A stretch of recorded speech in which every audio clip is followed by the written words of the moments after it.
Mesdames, Messieurs, bienvenue à l'entame de cette édition d'information sur CANews 24. Afin Monique Koumateke, le chairman du Social Democratic Front LDF, se joint à l'élan de cœur pour la famille de cette jeune dame décédée la semaine dernière en voulant donner naissance à des jumeaux. Nye John Fundi était au quartier Mbopi à Douala. Voici à présent les temps forts de ce moment de reconfort dans ce récit de Jerry Eba et Josué Ngonga. Le chairman du Social Democratic Front, Nye John Fundi, au chevet de la famille de feu Monique Koumateke, ce 17 mars au quartier Mbopi de Douala. Un signe de compassion du leader de l'opposition politique camerounaise pour essuyer les larmes des membres de cette famille meurtrie après la folle journée noire et ensanglantée du samedi 12 mars 2016 à l'hôpital La Quintini de Douala. Une foule immense pour accueillir Nye John Fundi qui brave la promiscuité de cet habitat de fortune où naquit et grandit Monique Koumateke. Un geste pour dire que la pauvreté n'est pas un crime, mais un cancer social qui doit être la cible de tous les efforts de chaque gouvernement. La voiture ne peut pas entrer. Il dit qu'il est venu avec les sénateurs et les députés pour vous adresser ses condoléances. Vous venez dans ça, c'est la mère, ça, c'est le mari.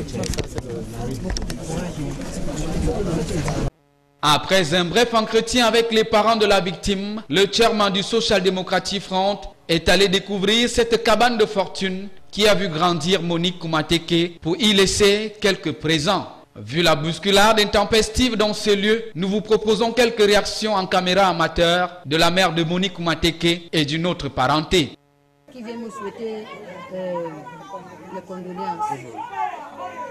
Ça m'a plu et je lui dis merci. Je ne l'ai pas demandé, il est venu de lui-même. Il m'a informé, aux gens quand il me dit qu'il vient me souhaiter les condoléances.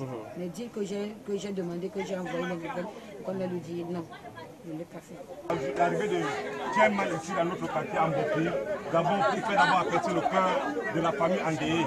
Et la deuxième chose que nous le demandons de plus plus important, c'est de bousculer cette affaire pour que la lumière soit faite. La troisième chose, est de veiller que les coupables soient punis sévèrement selon la loi. Face à la presse, le chairman s'est dit meurtri par ce qui est arrivé à feu Monique Koumateke. Accompagné des sénateurs et maires issus de sa formation politique, Nye John Fundi s'est dit être toujours préoccupé chaque fois que la vie des citoyens et citoyennes camerounais était en jeu. Il n'y a plus rien à faire pour Monique Koumateke, mais il est urgent de tout mettre en place à travers de meilleures politiques sociales et de santé pour éviter qu'il y ait d'autres femmes comme Monique Koumateke qui, pour des raisons élucidées ou non, perdent leur vie en voulant donner la vie. Restons dans la même veine et relevant que quand santé et émergence sonnent comme antinomiques et alimentent le tout politique, il devient judicieux de s'interroger sur la garantie de cette richesse inestimable pour une nation qui s'ambitionne prospère. Au Cameroun, depuis le début de cette année 2016, justement, les failles du système sanitaire sont mises à nu à travers des tragédies aussi incroyables qu'humaines. Place à la chronique de Bades Kunga. Plus jamais ça dans mon pays. Plus jamais ça dans ce pays. Plus jamais ça dans mon pays. On veut plus ça, on veut plus ça. Si la santé et surtout la garantie de celle-ci constitue une richesse, c'est bien, pas besoin de se leurrer. Les Camerounais dans leur majorité écrasante sont pauvres, très pauvres même. Cette déduction qui pourrait paraître combative tient de trois scénarios qui auront marqué et agité le Cameroun au cours de ce début d'année 2016. D'abord en janvier avec le décès scandaleux d'une gynécologue, puis en février celui d'une enseignante et pour couronner le tout en mars, la goutte d'eau qui aura débordé le vase, le trépas de cette jeune dame âgée de 31 ans présentant une grossesse gémellaire, disséquée par la suite dans l'idée hélas de sauver les fœtus. 3 cas de mort qui présentent tous un dénominateur commun, celui de la négligence médicale, pointant ainsi un doigt accusateur sur le corps médical. À quoi sert donc le serment d'Hippocrate? Voilà l'interrogation qui sous-tend ce triste constat. Mais dans le contexte camerounais, la question semble mal posée et devrait être reformulée de la manière suivante. Que dit le serment d'Hippocrate? Eh bien, d'assister le malade jusqu'à l'ultime souffle afin de le maintenir en vie. Seulement, entre le dire et le faire, il y a tout un monde, malheureusement, Et cette triste dualité politicienne n'exempte pas l'univers vital et essentiel de la santé. 3 cas, le chiffre peut paraître minime, mais à dire vrai, il s'agit ni plus ni moins des situations alarmantes remontées à la surface grâce à l'accès et surtout à la force de propagation éclair des réseaux sociaux. L'arrière-pays étant truffé de tragédies tout aussi dramatiques, sinon pires. C'est dire si les populations des zones rurales vivent ces tragédies épouvantables au quotidien dans des structures hospitalières dépourvues de plateaux techniques, pour ne pas parler trivialement de matériel adéquat. Mais au moins à ce niveau, la douleur est moins pesante. Et en ville alors, où l'on crie à grand ramdam médiatique et à coups de nombreux milliards de francs CFA du contribuable, quand il s'agit de l'inauguration des pavillons VIP par-ci, de la réception des matériels médicaux de dernière génération par-là, bref, des plateaux techniques dignes des plus sophistiqués qui soient, mais malgré tout cela, les décès, même les plus banals, nous échappent, laissant apparaître au grand jour toute la cupidité, l'insouciance, le terrorisme et le gangstérisme humain qui désormais sont établis en règle d'or dans cette noble profession qu'est celui des médecins et corps assimilés. Pour beaucoup, et non sans argument valable, le système de santé camerounais est à l'image de la société. Il a atteint un niveau de putréfaction avancé, certes, mais à quelque chose, malheur est-il toujours bon? Ces politiciens en mal d'idées, de projets, de programmes qui saisissent tels des abeilles s'agglutinant sur des fleurs, c'est déconvenu pour gagner en visibilité, activant sur le levier de l'émotion qui tiraille le peuple meurtri dans sa chair profonde. Ne sont-ils pas eux aussi à plaindre? En politique, tous les sujets sont-ils toujours exploitables, vendables? Dans certaines circonstances extrêmes, n'est-il pas opportun de privilégier l'apaisement des cœurs meurtris au lieu d'attiser un énorme brasier qui va davantage accélérer de consumer à l'intérieur les victimes ou proches? Comme on dit dans l'armée, la première fois c'est le hasard, décès de la gynécologue. La deuxième fois c'est la coïncidence, mort de l'enseignante. Et la troisième fois c'est le complot, trépassement de la jeune femme dans un hôpital de renom à Douala. À chacun de se faire sa propre opinion, mais tout le monde est logiquement, certainement, assurément, naturellement, humainement unanime à reconnaître et surtout à dire que maintenant ça suffit et qu'il faut que ça change. Car la thérapie ne suffit plus, la chirurgie s'impose pour remettre le système sanitaire et partant toute la société camerounaise sur les rails de l'émergence, si ce mot galvaudé veut encore dire quelque chose. Croix-Rouge camerounaise, des défis à relever en matière de droit international humanitaire sur la houlette du ministre de l'Enseignement supérieur. Yaoundé, la cité capitale du Cameroun, a abrité depuis le 14 mars dernier le cours panafricain francophone, une initiative du Comité international de la Croix-Rouge, promoteur du droit international humanitaire. Il s'agit d'une plateforme offerte aux experts et participants de discuter jusqu'au 23 mars des défis à relever en matière de DIC et d'étudier les voies possibles pour le développement. Le point avec Jean-Pierre Bitongo, Joseph Ateba, Dona Yuzwa.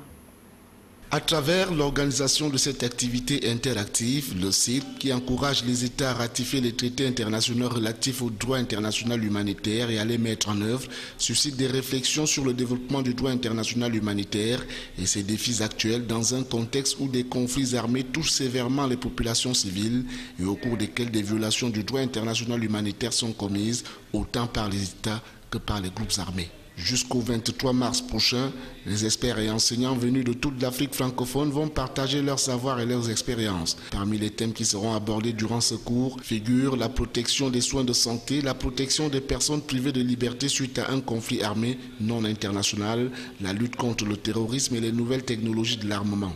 Cette industrie du mal, pour reprendre un terme qui fleurit dans les médias, certes, ce n'est pas une manière de cautionner le recours à la guerre, qui demeure toujours un mode de règlement des conflits interdit par la Charte des Nations Unies. Il s'agit, chacun l'a compris, de cette guerre dont nous parle Jean-Jacques Rousseau dans la Convention sociale, et je le cite, la guerre n'est pas une relation d'homme à homme, mais une relation d'État à État.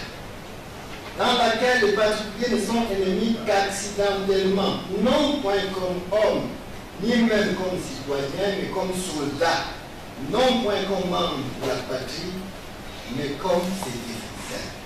À la fin du cours, les participants seront alors dotés des outils qui leur permettront de mieux conseiller leurs gouvernements respectifs quant à l'obligation contenue à l'article 1er comme aux 4 conventions de Genève, à savoir respecter et faire respecter le droit international humanitaire.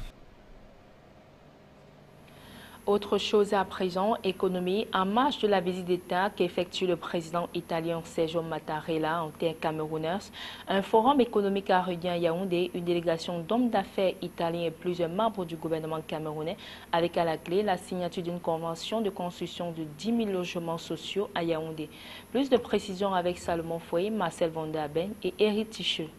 L'économie camerounaise et les opportunités d'investissement, c'est le thème de la rencontre à caractère économique organisée à Yaoundé en marge de la visite d'État entamée par le président italien en terre camerounaise ce jeudi 17 mars 2016. La délégation italienne, forte d'une trentaine d'opérateurs économiques, était conduite par Mario Giro, le vice-ministre italien des Affaires étrangères et de la coopération internationale. En face, une bonne brochette de membres du gouvernement camerounais sous la conduite du ministre de l'économie Louis-Paul Moutazé et celui des finances Alamine Ousmane May. Au menu des échanges, il aura été question de présenter pour examen certains projets susceptibles d'intéresser les investisseurs italiens.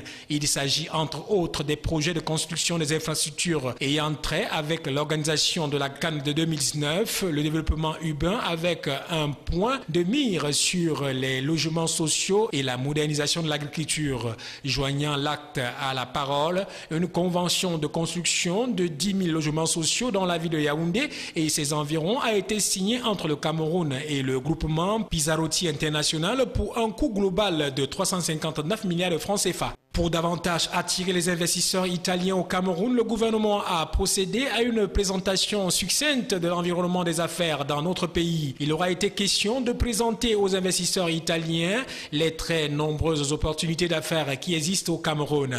Il s'agit des secteurs de l'agro-industriel, la production des intrants agricoles, la transformation des produits issus du règne végétal et animal et bien d'autres. L'Afrique est naturellement, on le dit, le continent des opportunités. Le pays, le Cameroun, est un pays prometteur dans l'Afrique centrale. En ce sens, l'Europe est son premier marché et l'Italie est le pays qui est très proche pour sa culture et son noir. Ce n'est pas le seul pays européen qui vous est proche, mais nous sommes là aussi. Nos économies, je peux le dire, sont complémentaires et nous pouvons bénéficier réciproquement du développement respectif de nos relations.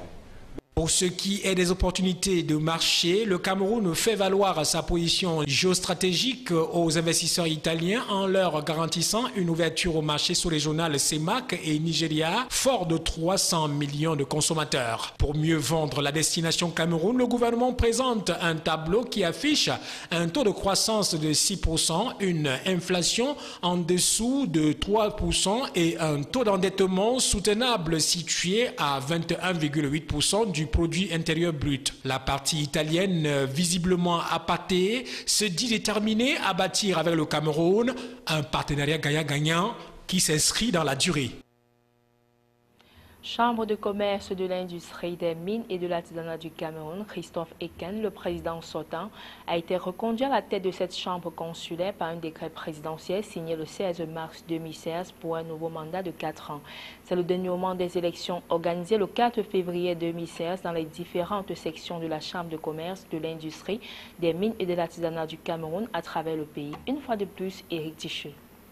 Au terme du processus électoral organisé dans les différentes sections de la Chambre de commerce, de l'industrie, des mines et de l'artisanat du Cameroun à travers le pays, le 4 février dernier, le président de la République, son Excellence Paul Biya, vient de renouveler sa confiance à l'homme d'affaires et ingénieur Christophe Eken en le maintenant à la tête de la CECIMA pour les 4 prochaines années. Né le 7 janvier 1948 à Bapuntiongale par Bafan dans le département du Onkam, région de l'Ouest Cameroun, il est le président de cette chambre chambre consulaire depuis 2008. Christophe Eken a été reconduit une première fois le 24 février 2012. 4 ans plus tard, il reste toujours à la tête de la plus vieille institution consulaire du Cameroun. Créée en 1921, la Chambre de commerce, d'industrie, des mines et de l'artisanat du Cameroun est un organisme public consultatif et représentatif des intérêts dans les domaines du commerce, de l'industrie, de l'artisanat, des mines et des prestations de services. Elle a pour mission principale de jouer le rôle de courroie de transmission entre d'une part les milieux d'affaires privés et d'autre part les pouvoirs publics en matière de consultation et de représentation concernant les nombreux domaines, au premier rang desquels se trouve l'économie. Extrême Nord lutte contre Boko Haram. Les communes de la région octroient aux forces de défense un appui financier. Une enveloppe de plus de 400 600 000 a été réceptionnée par le gouverneur Midiawa Bakari. Cet appui financier rentre dans le cadre de ce qu'il convient d'appeler effort de guerre au profit des forces de défense engagées dans la lutte contre Boko Haram. Voici le reportage de Célestin Tabou et Succès, Colombe et Catal. Dans le cadre de la lutte contre Boko Haram, les 47 communes que compte la région de l'extrême nord se sont mobilisées pour apporter leur effort de guerre aux soldats engagés dans la lutte contre ce groupe terroriste. Lesquelles communes ont collecté 46 672 000 francs CFA à mettre à la disposition de l'armée camerounaise. Cet argent a été remis au gouverneur de la région de l'extrême nord. En remettant cette enveloppe au gouverneur, le président des communes et villes unies du Cameroun, Abba Boukar, par ailleurs maire de la commune de Mora, a souligné que c'est de commun accord que les collectivités territoriales de l'extrême nord ont collecté cet argent pour mettre à la disposition des soldats qui défendent au prix de leur vie l'intégrité du territoire national. À partir de nos communes ont participé financièrement, les autres vont continuer à participer et tant que nous n'aurions pas vaincu notre adversaire, nous allons toujours continuer à fournir l'effort de guerre. Pour le maire de Mora, cet effort de guerre ne se limite pas seulement sur le plan financier, mais que les maires de l'extrême nord vont continuer à collaborer avec les forces de défense pour lutter contre le terrorisme, a-t-il souligné. Un geste salué par le gouverneur. Midiawa Bakari, qui a par ailleurs engagé les maires à continuer à collaborer avec les forces de défense pour que le phénomène Boko Haram soit réduit à sa plus simple expression. C'est hautement appréciable, d'autant plus qu'il vient à un moment où les communes, la plupart des communes de la région connaissent des problèmes de recouvrement, connaissent des problèmes de recettes. En dépit de ces problèmes, ils ont estimé qu'eux également ils peuvent répondre à l'appel du chef d'État, savoir appuyer nos forces de défense et de sécurité cette lutte contre cette nébuleuse. Bon à savoir, les 46 millions pour soutenir les forces de défense ont été contribués par 24 communes sur les 47 que compte la région. Les autres communes ont été invitées à mettre la main à la pâte. Fin du journal, excellent week-end sur CamNews 24.